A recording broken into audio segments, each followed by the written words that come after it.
कि एआईएमआईएम के सदर असदुद्दीन ओवैसी ने मोदी सरकार का मवाजना जो है जर्मनी के तानाशाह हिटलर से किया है। एआईएमआईएम की ओर से जारी एक वीडियो में ओवैसी कह रहे हैं कि जो साल 1930 में हुआ था वो आज 2023 के भारत में हो रहा है।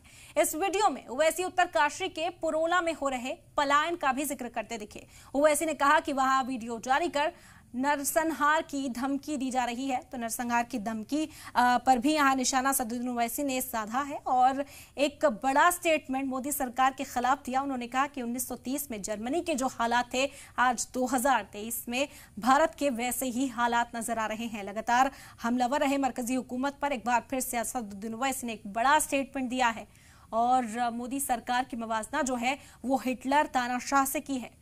एआईएमआईएम की ओर से जारी एक वीडियो में ओवैसी ये सभी इल्जाम लगाते हुए नजर आ रहे हैं। इस वीडियो में ही सुना जा सकता है कि असदुद्दीन ओवैसी इल्जाम लगा रहे हैं कि 1930 में जो जर्मनी में हुआ था, जो सूरत हाल जर्मनी में 1930 में थी, वो 2023 में हिंदुस्तान में इस वक्त देखने को मिल रही है। वैसी ही सूरत हाल पैदा की जा रही है और इस वीडियो में ओवैसी उत्तरकाशी के पलायन का जिक्र करते भी दिखे। अगर आप मौजूदा दौर में जो वतन अजीज में भारत में हो रहा है उसका मेरा जाती नजरिया है।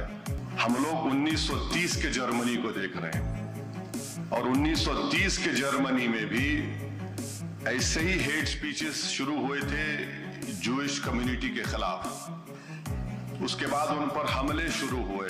तो ये हम 1930 में जो जर्मनी में हुआ वो हम बदबख्ती हमारी ये है कि हम 2023 में हमारे उस वतन अजीज में देख रहे हैं जहां पर हमारे बुजुर्गों ने इस मुल्क को आजाद कराने के लिए क्या क्या नहीं किया।